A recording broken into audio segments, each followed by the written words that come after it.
So good morning. Welcome and thank you for joining us today. My name is John Dalmas. I'm the director of the Michigan Chemistry Council, and welcome to this morning's Chemistry Recruiting Roundtable. This is a discussion that I've been looking forward to for some time and have been thinking about. Our industry's success is inseparable from our people. Fortunately, Michigan is a great place to draw upon talent with a number of world-class universities and programs right here in our state. And likewise, we never tire of touting the tremendous career opportunities that our companies offer here in Michigan for our state's graduates. So today is another chance to build greater familiarity with each other and explore some topics of mutual interest, both for the short term and for the longer term. We do have 6 panelists, which is a lot. So we're going to try to keep our discussion brief and to the point to allow for maximum interaction. Again, the questions that we have teed up, as well as questions that you may have as attendees, like it to be interactive. Let's begin by bringing in the panelists. We're going to have them briefly introduce themselves just by stating their name, their affiliation of their organization, what their responsibilities are there, and basically what they do professionally. So let's start with Garth. We'll go with our university panelists first. So Garth, if you want to begin us. Sure, John, thanks. Garth Machtenbacher. I work at Michigan State University within the College of Engineering. Long time to career search and assist with students, and really run our engineering career office, where we go A to Z in helping freshmen figure out what they're going to utilize their degree for, all the way through internship, co-op, and finally seniors and young alumni finding their final destinations. Wonderful. How many graduates in a given year in the college? Roughly 1,000. Okay, great. And we already went green. We're going to go to Dr. Green now from Michigan Tech. Hi, I'm Sarah Green. I am interim chair after having been chair a few years ago. Interim chair again of the Department of Chemistry here. I'm an environmental chemist. I work on climate policy and environmental policy as well. And a little bit on green chemistry. At least I think about it, whether I do it in the lab or not. So I'm interested to hear from all of you. Great. And Brendan? Morning, everyone. I'm Brendan Locke. I'm the Industrial Recruiting Coordinator in the Department of Chemistry at U of M. Our department's really large, as you may know. We have about 350 graduate students. My work centers on things like building relationships with industry partners, planning recruiting events, and creating career and professional development programming for our students. I look forward to our discussion today, and I thank the organizers for inviting me. Thanks. Thanks, Brendan. Great to have you with us. And now can we go to Maria? Good morning. My name is Maria Burkett, and I am the Manager of Community Relations and University Programs for Wacker Chemical Corporation. I am responsible for the creation and expansion of our community programs and initiatives that engage our civic, academic, and community partnerships. I'm also responsible for the development and implementation of our college summer internship program and our commercial rotation program, which is a post-grad 2-year program across our North American region. Great. And Maria, if you want to help us out, where are Wacker's locations in Michigan for folks who may not know?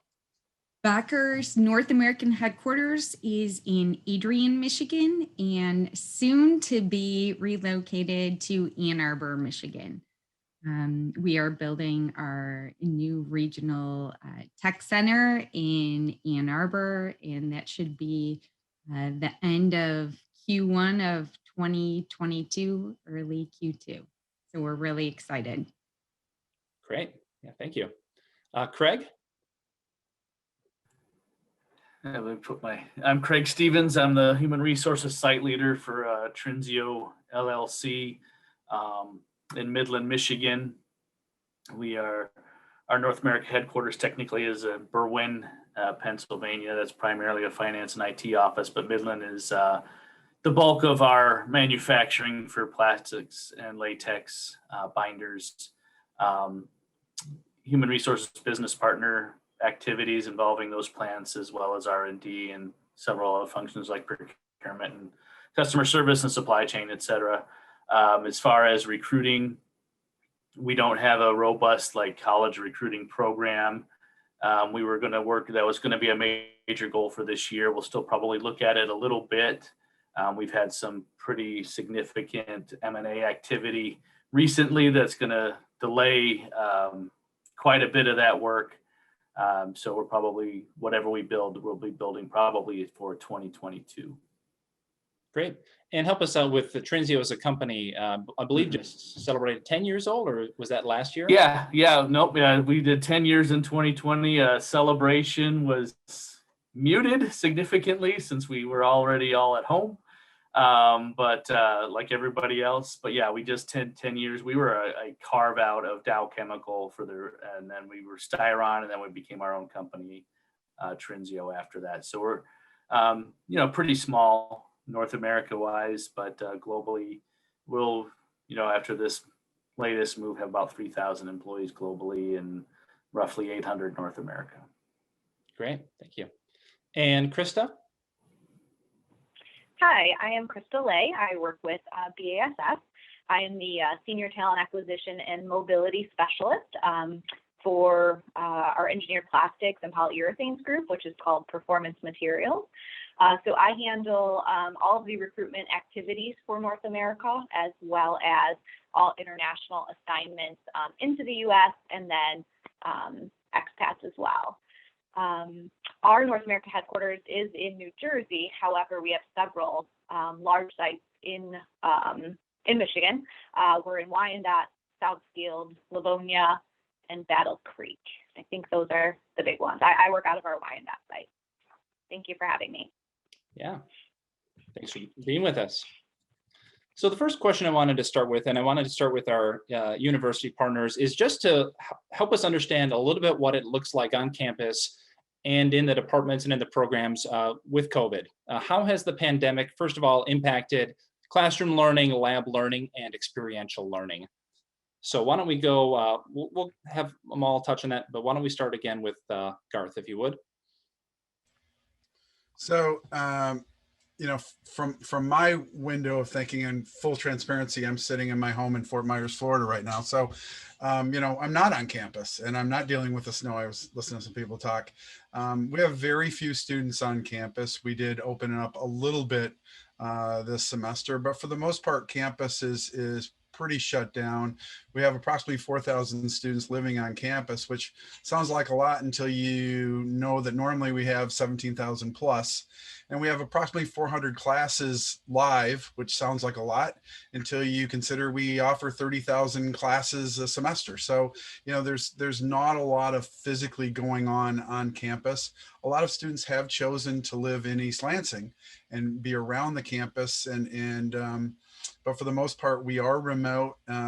Virtual learning is the game. And then from my window of action, all of the employment activities, whether they be career fairs or standalone events with companies or just networking events, we've had to create virtual settings for employers and students to connect. And quite frankly, it's been pretty successful that way in that world. But again, we're remote and virtual, and for the foreseeable future, it looks like that's where we're going to be. Okay, thanks. And Dr. Green?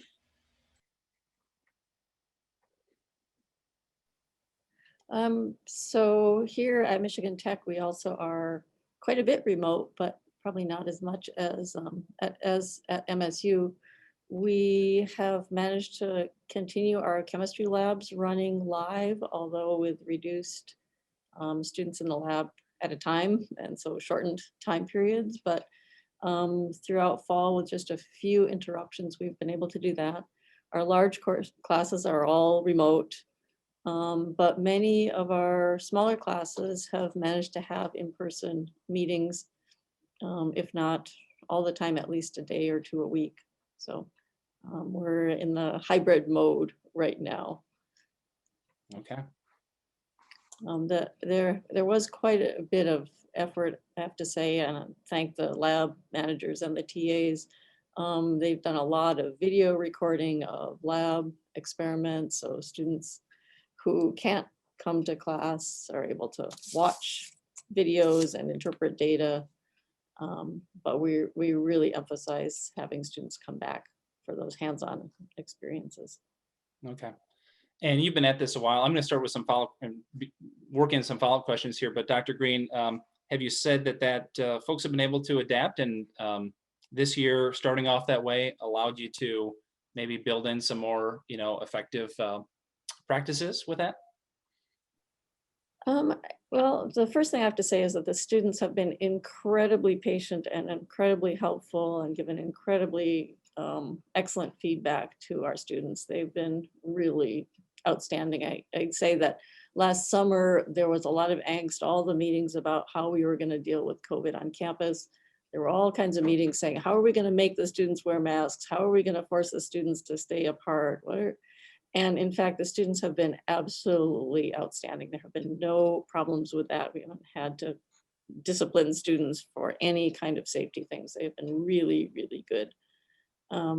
So in fact, campus is safer than the outside community just because our students have been so good. Faculty did all take some kind of course, short or long course, in remote teaching and or online teaching. And I think that improved things from the spring quick transition to fall with a little more preparation and organization. But I think faculty are missing having face-to-face interactions with students. But I have to say that there are some things that seem to work better. Some of our large classes, students feel that's actually more intimate to have to see their professor up close on a video, and we really emphasize remote teaching so that you're actually in class at the same time with faculty members, rather than asynchronous, log on when you want and do some homework kind of teaching. Okay, wonderful. And Brendan, same question to you. How has COVID changed and maybe the way that things are done on campus? Yeah, I mean, it's changed quite a bit. Obviously, we have a huge campus, huge student body. I would say most students are not on campus right now. Our department has done a really good job at converting a lot of the lab classes to sort of a hybrid or online format in order to de-densify our building so that we could really prioritize having enough space for graduate students to continue their work. So I would say, yeah, things don't look like the way they used to, but there's a lot of room for faculty to sort of engage in new ways of teaching, and the students are figuring out new ways to learn too. Great.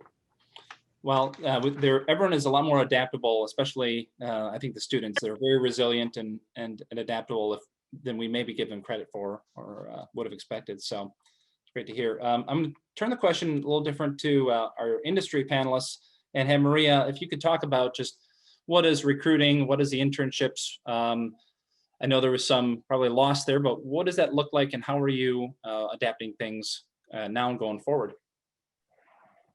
Well, COVID definitely presented a challenge to us in our recruiting and hiring efforts. I think in regards to recruiting, it's really important that we can communicate our workplace culture to individuals. It's hard to do that when you're not face-to-face or completely on site. And then also it allows us to reach more individuals from the talent pool, since everything is virtual. So we're not restricted to certain geographical locations, but you have to definitely, plan how and where and when your recruiting strategy and what that entails is going to happen. Yeah, I like what you said about the culture. It's not just communicating information, but some of those intangibles are a lot harder virtually, I'm sure. Craig, any of the specifics impacting of hiring or recruitment or even onboarding of new employees? Yeah, I was exactly going to go straight to onboarding. I don't think recruiting has really changed for us very much. What's changed for us primarily is onboarding and engagement with employees. So onboarding, particularly for this panel, when you're onboarding an engineer, for most of our engineering roles, that is in person for sure, but a lot of our managers are not. that they would be reporting to in person based on what you can and can't do with the health department guidelines. So I think we can make an argument that it's hard to onboard someone virtually, but we've taken it to the health department guidelines that it's work we can do virtually. So we are doing it virtually. So, but we've had some hiccups without a doubt. So it's kind of hard. So here's your office, but you're not going to see any people for, outside of the manufacturing staff for a very long time. And they do have some work with the manufacturing staff, but mostly it's with other engineers and, technical advisors and those kinds of things. But as far as their leadership and business leadership, there's no interaction. So our biggest change has been engagement. And really it was just, we're not even sure how to define engagement right now. So culture is very important to Trinseo. It's what I primarily recruited with. For those of you who don't know, I sit in an industrial park with a lot of our competitors for the same talent, Dow and DuPont and Corteva AgriScience. And so I sit in that iPark. So there's a lot of competition. And one of the ways we were winning those battles sometimes was our culture. But our culture is kind of we try to say it's the same, but the truth is it's not the same. I mean, it's very clearly not the same.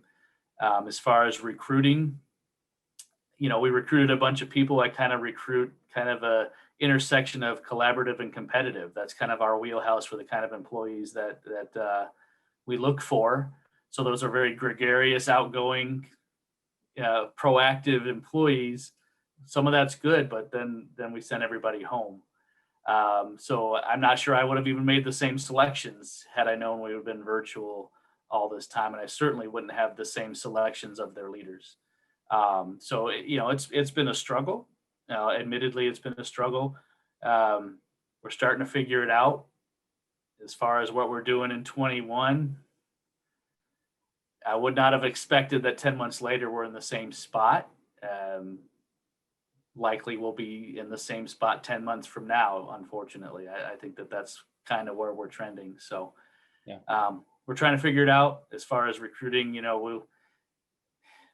probably won't have a lot of hires this year, and not necessarily because of COVID, but because of other things going on with the business. We had a pretty large, acquisition that we're going to be dealing with, integration for most of this year, but it is different. It's definitely different. I don't think recruiting and searching and sourcing has changed much. We did a lot of that virtually and online anyway, because we just don't have like a large group we ever hire.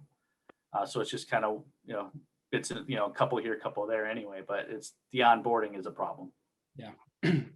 Yeah, thanks. That's definitely a lot of challenges that we maybe didn't anticipate until many months into this. So Krista, and lastly to you, same question there. What does that change your role? How has it affected the way you're working with your talent partners and individuals? Sure. Yeah.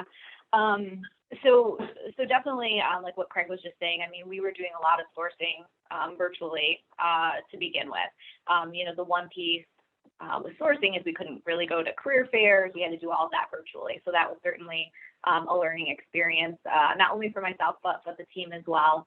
From a recruiting standpoint, I think virtual interviews was something that my group really had to work on. We had some challenges and some struggles.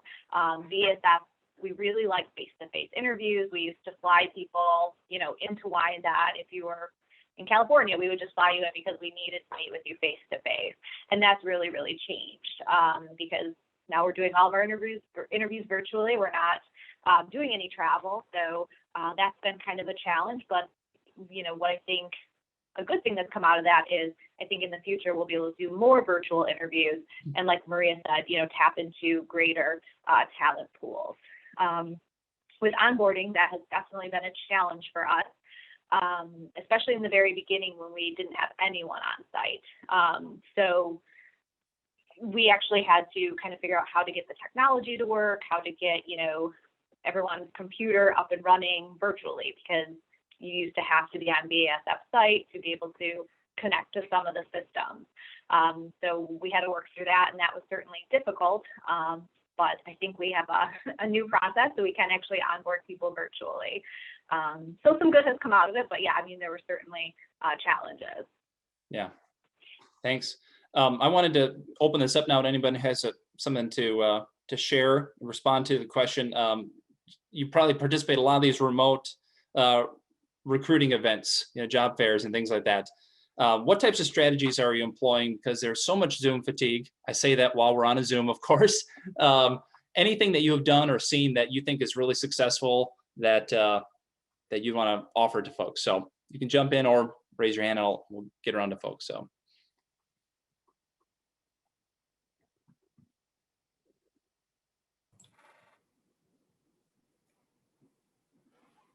Yeah, I guess I don't have anything different. I would just say I have a luxury where I am that I don't have recruited a volume where it's different that much for me, because my recruiting for myself is I'm building a relationship with very targeted candidates. So there's several conversations before we were even talking about a Zoom meeting. And then if we do have the interview, that's a little strange, but it's stranger for my current staff, right? I think they struggle more with it than the targets. Even if they're students, they do much better with it than my current staff does.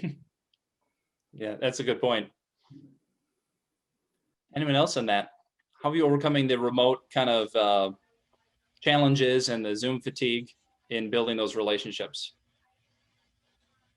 Hey, John, this is Garth from Michigan State. I want to follow up a couple things and I'll answer a question too. What Maria said and Craig and Krista, as challenging as this has been to build the plane as we're flying the plane, we're finding some really good things about what we're building. And, the ability to, I think Maria said it, to really recruit anywhere because time and space no longer matter. And really can then, from a university standpoint, niche it out. So we always worried before about economies of scale and putting, 300 employers and 3,000 students into a jam-packed arena, and then, hey, try to find each other in 3 hours. That's fun. But now you can sit there and have a career fair of 5 companies or 10 companies and do it specifically on location or industry sector or whatever.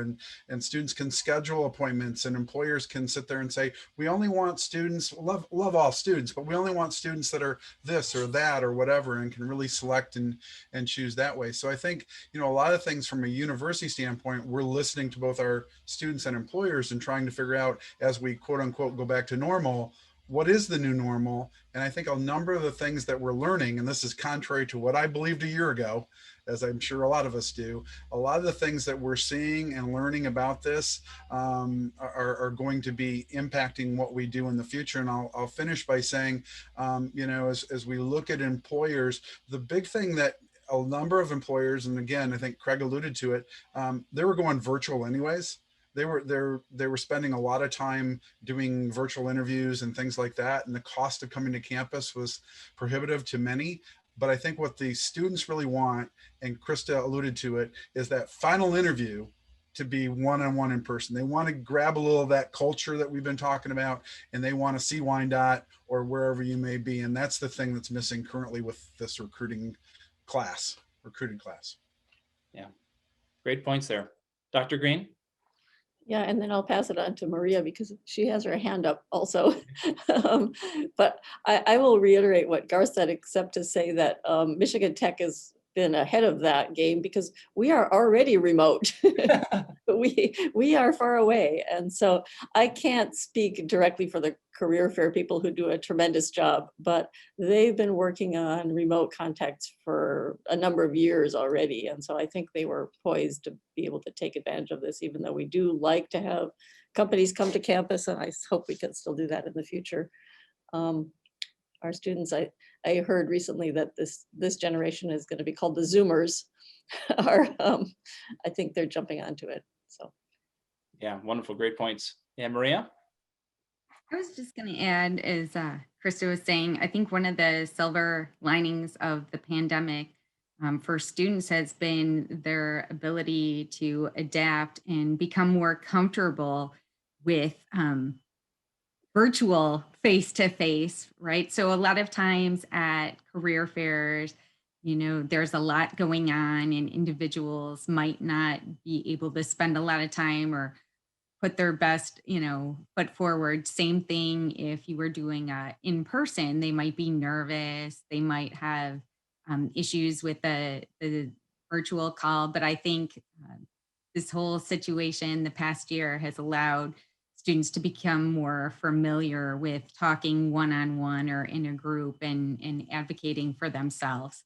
And then additionally, I think having the ability to attend a virtual career fair means that you can have individuals in your organization that might not have been available to attend the in-person career fair be able to talk about what they do at your organization and chime in, and you can bring in a larger group of people that might not have been available in the initial recruiting phase. So a lot of good things that have come up from COVID.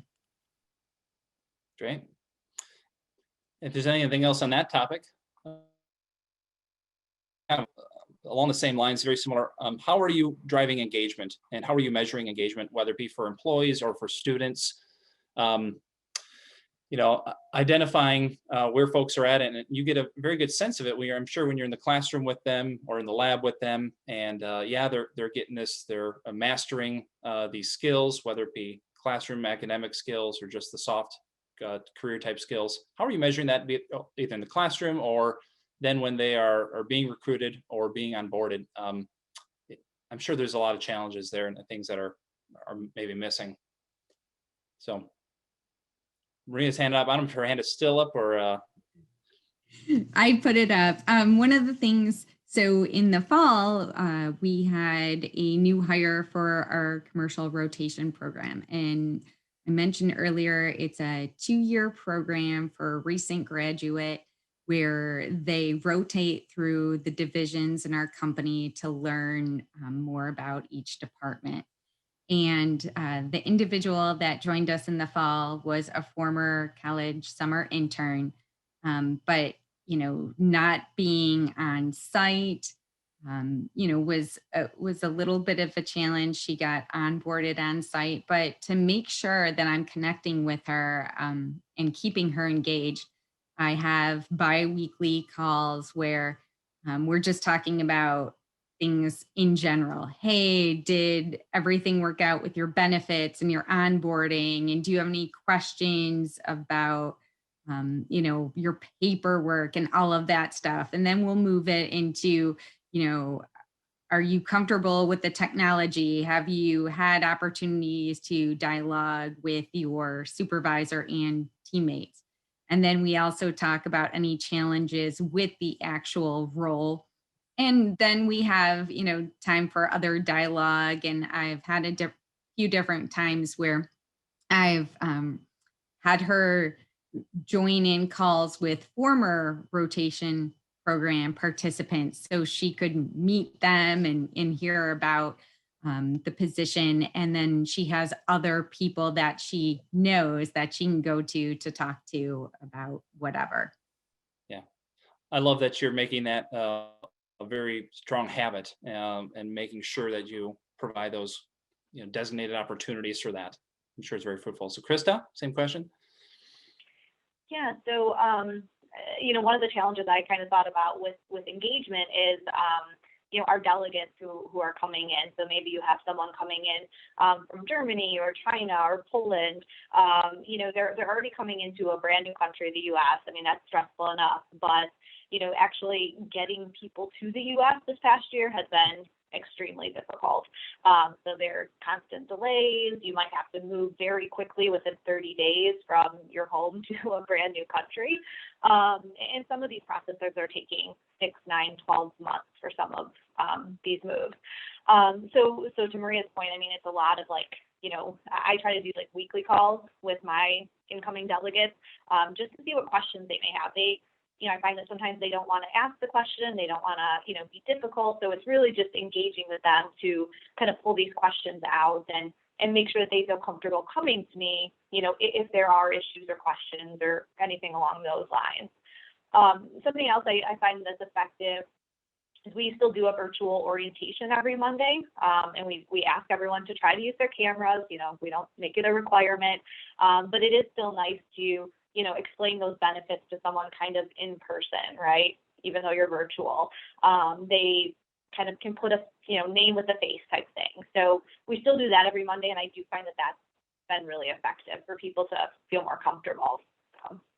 And then in terms of measurement of engagement, sorry, still going, we do a really great survey every year. It's called Employee Voices, and we really dig into engagement. And it's not only, okay, we have this score, but then, you know, what do you do with that score? So we really try to improve and build upon our culture, you know, based upon those results. So. Okay, thank you.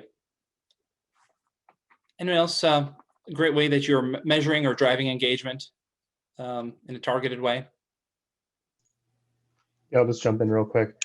So as someone who works in student services, I think that myself and my team sort of tried to anticipate what students needed, and we found that sometimes that was correct and other times we were totally off base, like in terms of the kinds of programming we created.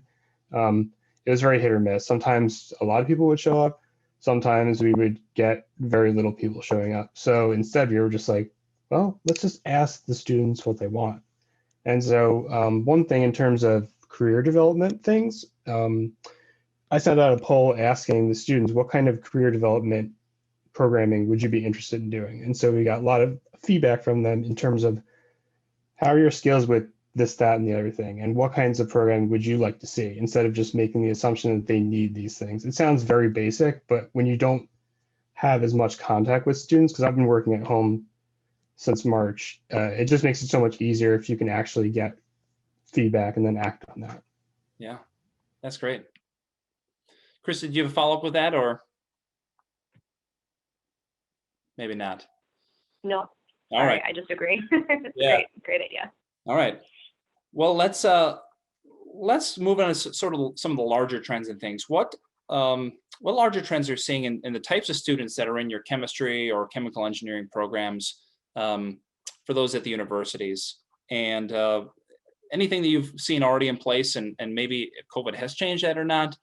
How has that been going? Let's say the last 5 years or more.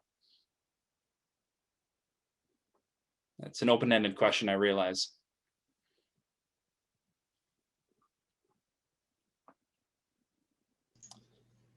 I guess I'll start. So I've only been in my role for a year and a half. So I've only seen 2 admission cycles so far. But the one thing that I've noticed from the students is that they say, in terms of recruitment and choosing a graduate program, they like to see people who look like them, who have some of the same identities as they do. And they find, or they have told us rather, that when they see people who are like them, in our program, and they see that they have everything that they need to succeed, they're more likely to choose a place where they know or have a reasonably good idea that they will actually succeed. So that's one thing I would say. Yeah, and that probably differs, again, the different engineering disciplines that may impact where students want to lead their paths. I remember one of my former board members talking about going to an engineering fair and following a girl. Maybe he saw that was a different type of fit, but how he ended up in the discipline and thought it looked like fun. A lot of students were going to chemical engineering and made a great career out of it, but some are a little more intentional. So, I'll just say that this group of students, and every group of students that comes through has their own it ebbs and flows, right? But this group of students just smarter than ever, and technologically astute as ever, but less independent, less curiosity about what's behind door number 2. To Brendan's point, they want to see somebody enter door number 2 and how did it work for you before I go there. So it's a little bit frustrating sometimes. In my office, we kind of split up some duties, and I work a lot with the graduating seniors. And at that point, when they're seniors, I kind of expect them to know a little bit about what they want to do and where they want to go, and kind of made some choices, either no to that or yes to that. And my struggle with this group, and it's part of me getting older as well, I've been in this game for 35 years, is I want to see some choices made that aren't my choice, that aren't their parents' choice, that aren't their friends' choice, but it's their choice. And we've talked about culture and we've talked about content. And so one of the games I play with them early on is I say, I want you to tell me what location means to you, what job content means to you, what environment and culture means to you, and what company and image means to you. I want you to prioritize it. Tell me 1 and 2. I want you to weight it. Okay, now apply it to the opportunities out there. And the funniest story I've got for you is I got a kid and he came in and he says, well, I don't want to be in Michigan and I don't want anything to do with auto. I go to the career fair. This is when we could do them in person. What line is he standing in? General Motors. What the heck? Well, you know, safety net, and my buddy's here, and he said, my parents said I should do this. And if that's your choice, that's cool. But this group, again, smarter than ever, lots of good stuff. But I'm a little concerned about their tenacity towards their own passions and goals. Sometimes a little bit too much of a group mentality for me. Interesting. That's interesting, Garth, because you have a much longer and bigger sample size than I do. But one of the trends that we've noticed here at Tech is a lot more students entering with our undeclared majors. And we actually have a 1 credit course for them to something like exploring majors or something like that, where they have a chance to see what's out there, because you know, their college or their high school guidance counselor doesn't really know what a chemical engineer does. And so we have, I think, some of our smartest students in that coming in at that level saying, you know, I'm not committed. I want to explore. And several of them end up in chemistry every year. not all of them, but so there is a trend. But I agree that this is a smart group of students. And they are adaptable by force. They are adapting. So it sounds like there's challenge, but also opportunities then, if we can assert and help students understand and see themselves with a company or with a different discipline, maybe. Let's have Maria and then Krista. To piggyback off what you were saying, John, I think it is important for industry to show students what their job will look like. I think a lot of times students declare a major and they're, you know, I need to stay in this box for this major, but they don't know. Well, one of my favorite things to say is you don't know what you don't know. And to see what a career as a chemical engineer looks like. I mean, it might sound or look like one thing on paper, but you might be doing something completely different. And that could be good or bad. They might say, this isn't what I thought it would be. So I really believe it's on industry to help showcase these careers and opportunities and what it looks like and what the environment is liking at, you know, at these different places, so they can really understand what they're going to be doing. Yeah, interesting. And we'll get to Chris. I strikes me there that, again, the virtual paradigm might be a challenge in that sense, but also some opportunities to help you do that in you know, more efficient means. So Krista? Yeah, and just piggybacking on what's already been said, you know, certainly I can explain, you know, to a chemical engineering student what they'll be doing, but I'm not the expert. I'm not doing it day in and day out.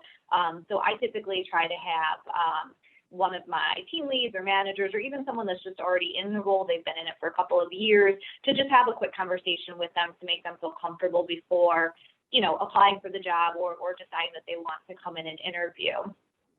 You know, one thing I think we've noticed in terms of larger trends over the last couple of years is, you know, people might come into the company, you know, as a chemical engineer, they're in the plant, but during the talent development process, we've learned that they might actually be interested in a commercial role down the road, which is, you know, great. And we do, you know, try to develop our people to, you know, help them learn and grow. But chemical engineers are great on the sales side as well, if you've got that interest and passion, because, you know, our sales positions are still quite technical. So we have seen a large trend kind of moving more towards that commercial side, which is interesting. So.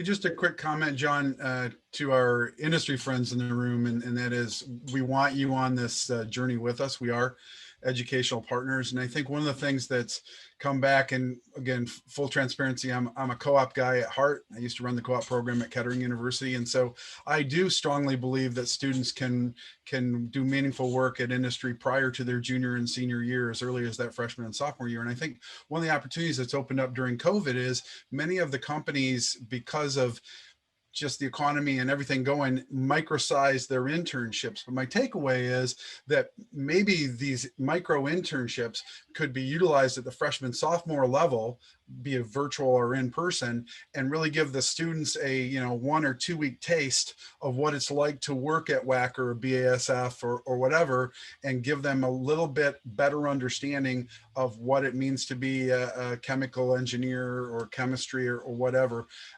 My experience tells me that the more they taste it, the more they'll want it. And so that's not to say we should drink things that WAC or chemical, by the way. I'm not sure about that. But otherwise, I think that's one of the things that I would take away from this and hope the industry jumps on. Yeah. I agree with, I'm sorry, John. I just want to say I agree with that 100%, Garth. I used to work with Kettering for our codings division. We had a co-op program, and it worked out amazing. So I would love to develop something like that in YNZAP for my group, especially like you said, getting them on a little earlier and learning some of these different skill sets or things that they might say, hey, this isn't what I'm interested in, but I'm really interested in process safety or maintenance or, whatever it may be. So we'll connect later. Yeah, great. I learned the term micro internship myself just this last summer, and we had a micro intern in the fall, and it was really neat and not very burdensome. It was kind of nice to just have a bite size of that. So I wanted to move to a topic we talked a little bit, but about expanding opportunities, supporting diverse students in chemistry and at Michigan universities. How can we best do this, either at the university level? How can faculty and students be welcoming and open to diverse voices? Because for our companies, that is certainly a priority, and they would love to see that talent pipeline, is full with a wide range of students down the line. So what are you doing, or what do you think can be done? And I'll start with the university folks, but if our industry folks have any thoughts too, they can also chime in. So Brendan mentioned it earlier in another question, is students look for people that look like them. And so, one of the things you have to do is create those environments where everybody feels welcome and everybody feels included. And I'm not the only, 60-year-old in the room, because I'm not going to be comfortable in that scenario. So I think, we as universities can help with that.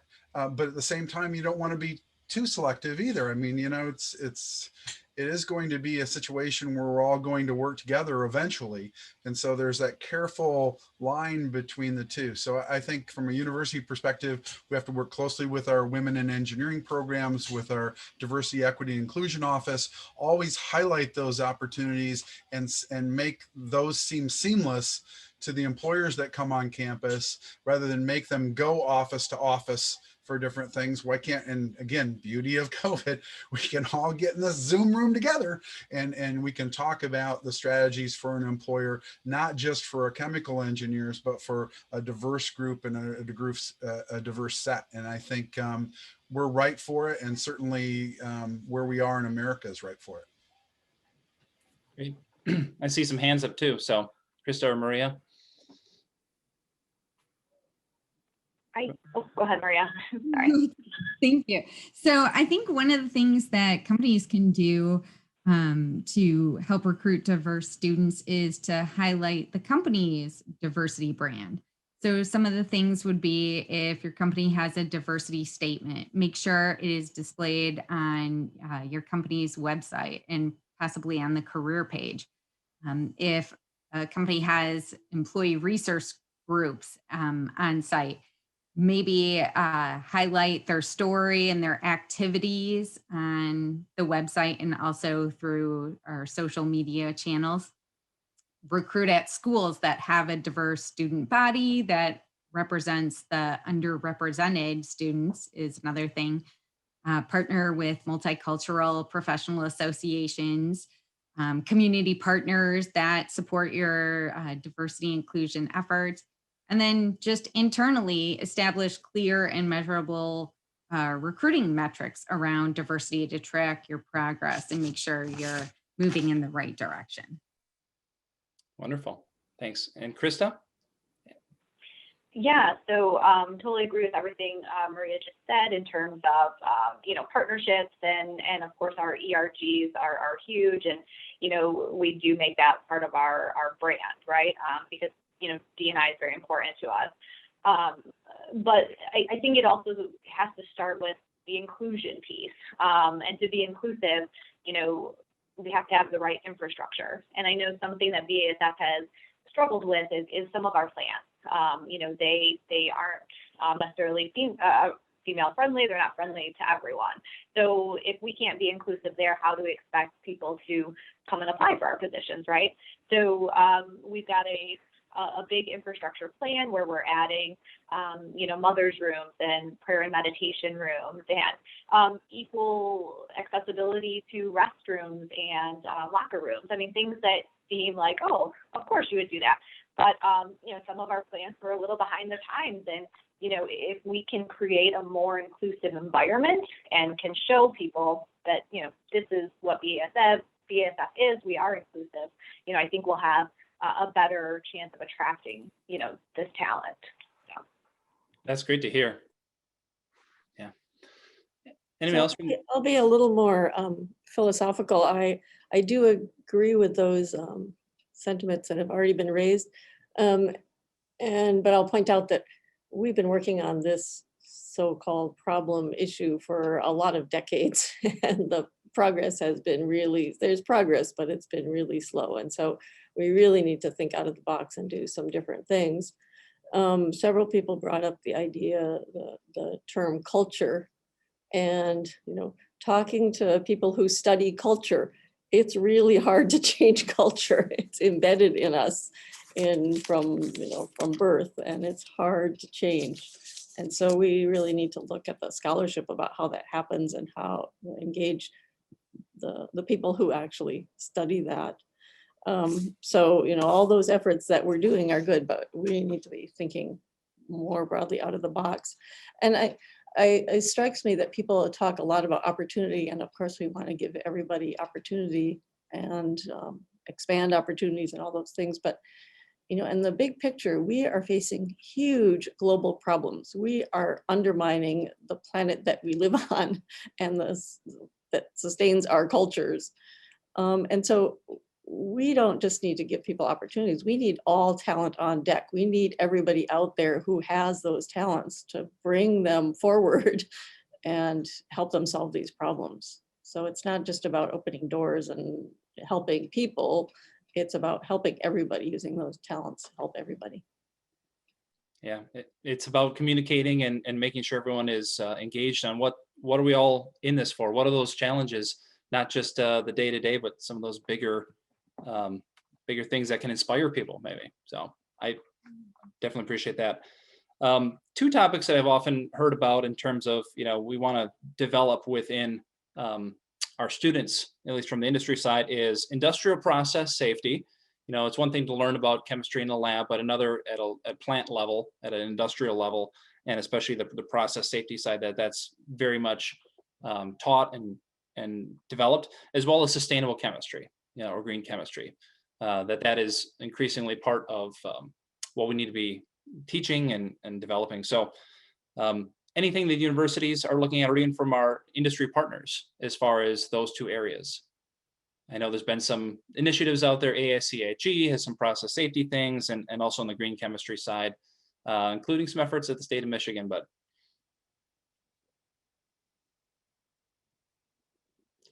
and I'll leave that open. I don't really have anything to add except for just to emphasize what you just said. I mean, that's absolutely the two areas we'll be targeting for candidates, primarily for the next several years. That's where our growth opportunity is, to be honest. Okay. And, we make plastics, so we obviously have to go down the realm of sustainability, and there's different ways to do that. But it's something that most companies like us are just starting to get into. So any student that comes in is going to have a leg up on even people who've been around for 20 years if they have that knowledge. Yeah, great to hear. Agreed. I think as long as students know about the opportunities available to them for, things like process safety boot camps online through some of the organizations like AICHE and all the things that are available to them for, no or little cost that they can do when they're interested in a career in the industry. Just, making them aware of those opportunities is really helpful.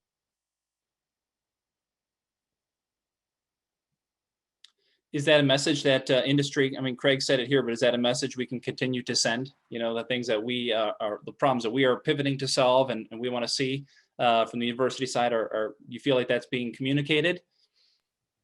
I feel like it is being communicated, but there's so many different groups and organizations now and certifications and things for people to do, and students, might be a little overwhelmed with that. But even that could be something that is included in, the recruitment process. And, when you're talking to an individual student about, their background or things that could make them more marketable, skills that could make them more marketable, that could be something that us as industry partners could, mention or highlight. Great. And I want to make a last call again for attendees. Use the chat function or the Q&A if you want to submit a question. But I do want to tee up sort of a closing open-ended question, which is, what is one thing that you would like blank to know about, whether it's, the university side to the industry? What is one thing that you just wish they would know that maybe is often not recognized? And I don't start with any one person, but I'd like to go through our panelists if they could answer that as sort of a closing. We do have a specific, you can think about it. We do have a specific question, and maybe before we get to that, we have some hands up, but Mary Jo is asking, employers, do you anticipate holding in-person or virtual internships this summer? So if we can quickly go through the three, Bacher, BASF, and Trinzio. Internships 2021.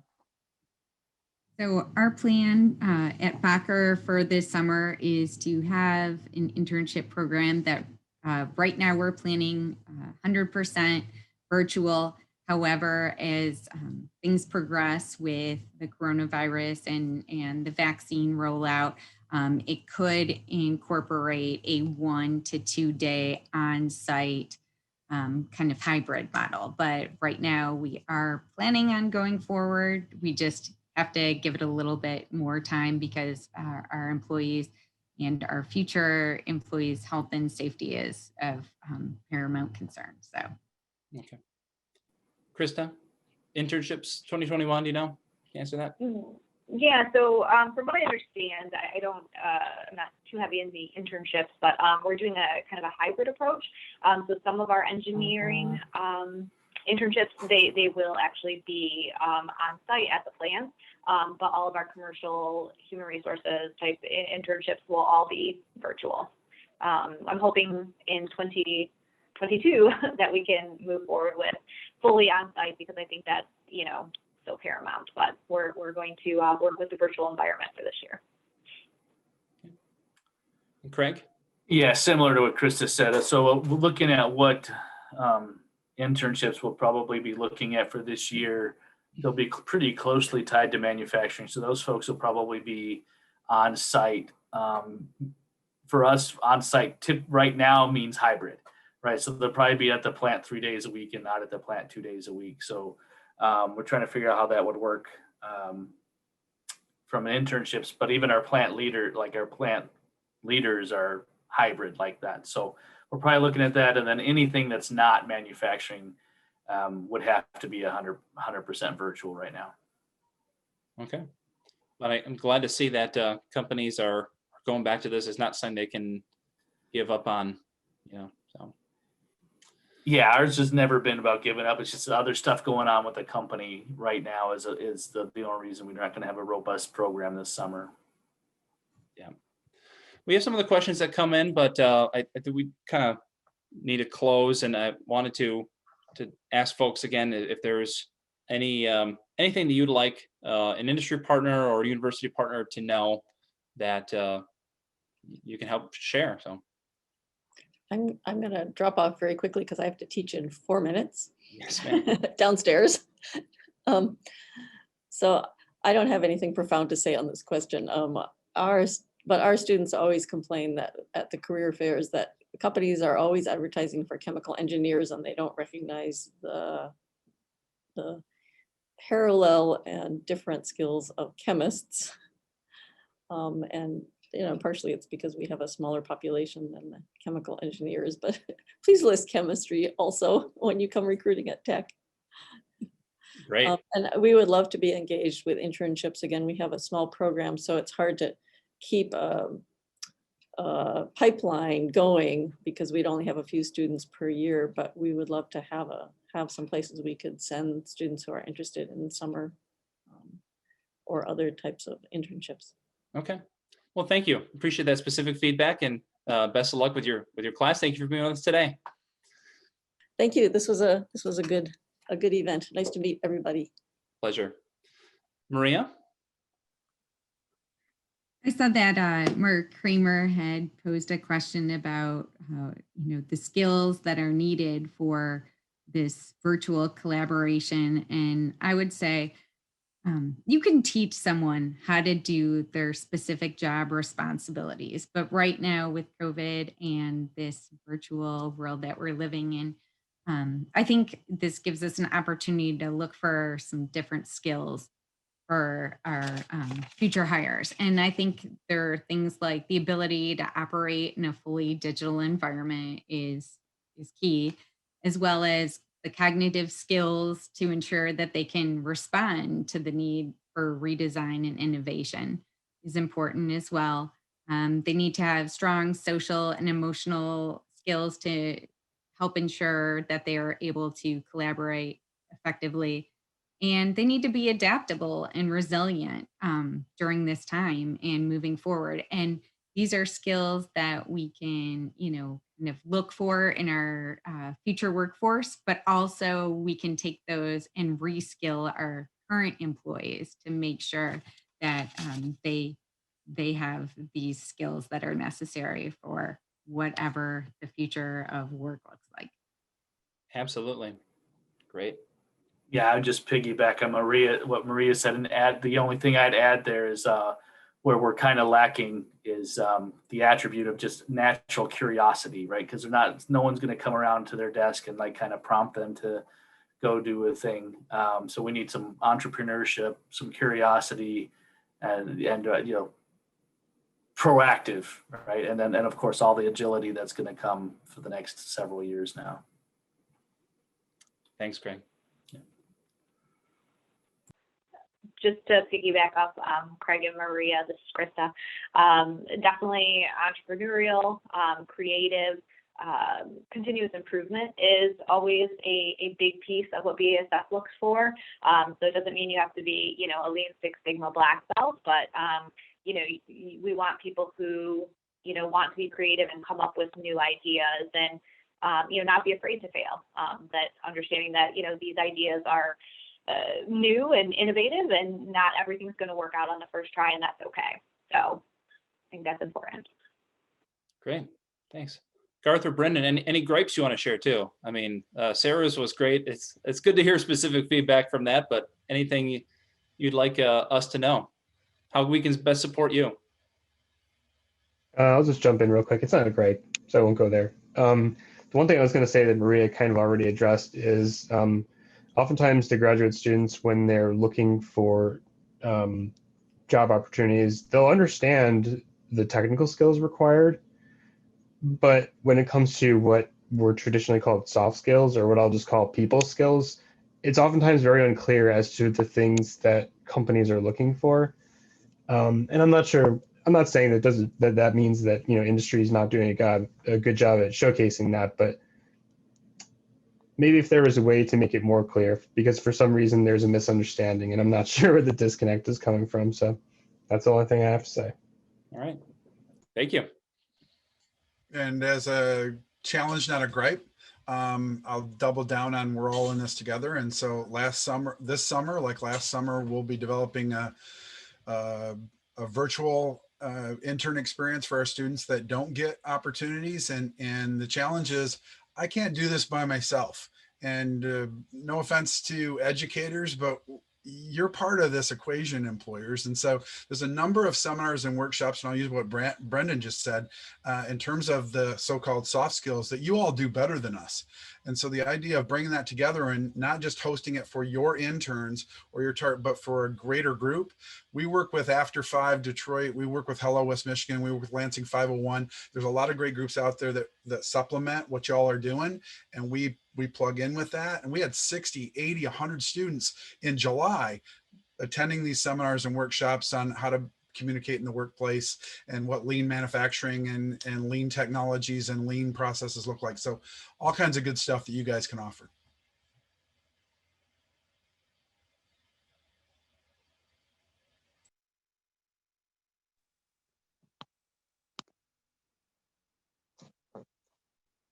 Hello, can everybody hear me? Okay, I think I've lost the volume some there, but my computer just crashed, and glad that you are all still there.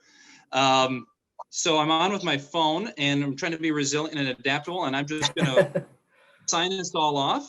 Thank you all for being with us. I trust that what Garth was saying was really compelling, really profound. Thank you all for joining with us, and we will share the contact information from folks, whether it's LinkedIn or email, so you can be in touch and continue the conversation if there's anything of specific interest. But thank you all for your time. Thank you for what you do, and have a great rest of your day. Thank you. Thanks. Take care. Bye, everybody.